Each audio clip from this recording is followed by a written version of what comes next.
या व्हिडिओमध्ये मी तुम्हाला थोडक्यात माहिती देणार आहे की जर तुम्हाला मोतीबिंदूचं निदान झालेलं असेल आणि तुम्ही आमच्याकडे जर चेकअपला आलात तर कुठल्या कुठल्या तपासण्या या मोतीबिंदू शस्त्रक्रियेच्या आधी गरजेच्या असतात याविषयी आपण थोडक्यात बोलूया।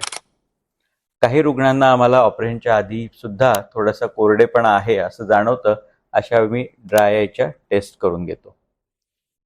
या टेस्ट झाल्यानंतर जर तुम्हाला मोतीबिंदू ऑपरेशनची गरज असेल तर त्यानंतर आम्ही बाहुली मोठी करायचं औषध घालतो आणि त्याचबरोबर आपल्या पडद्याची तपासणी सुद्धा केली जाते।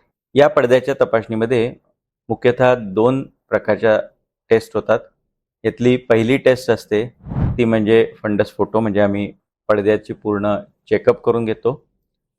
दुसरं ओसीटी टेस्ट, हे एखाद्या प्रकारचा सीटी स्कॅन असतो जो आम्ही आपल्या डोळ्याच्या पडद्याचा करत असतो।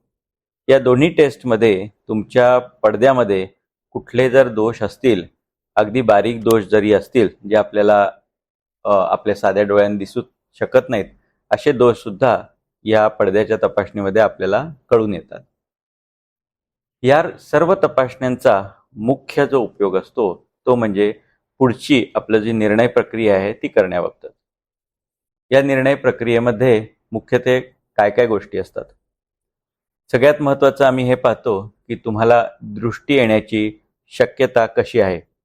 जर तुमच्या सर्व तपासण्या चांगल्या असतील, याच्यामध्ये बुबुळापासून मागच्या नसेपर्यंत कुठलेही दोष नसतील, तर आम्हाला माहिती असतं की तुम्हाला दृष्टी ही चांगलीच येणार आहे ऑपरेशन नंतर।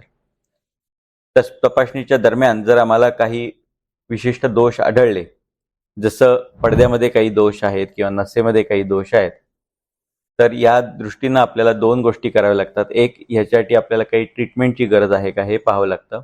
तसंच तुम्हाला दृष्टीची शक्यता किती असेल ऑपरेशन नंतर याविषयी सुद्धा तुम्हाला याची माहिती दिली जाते।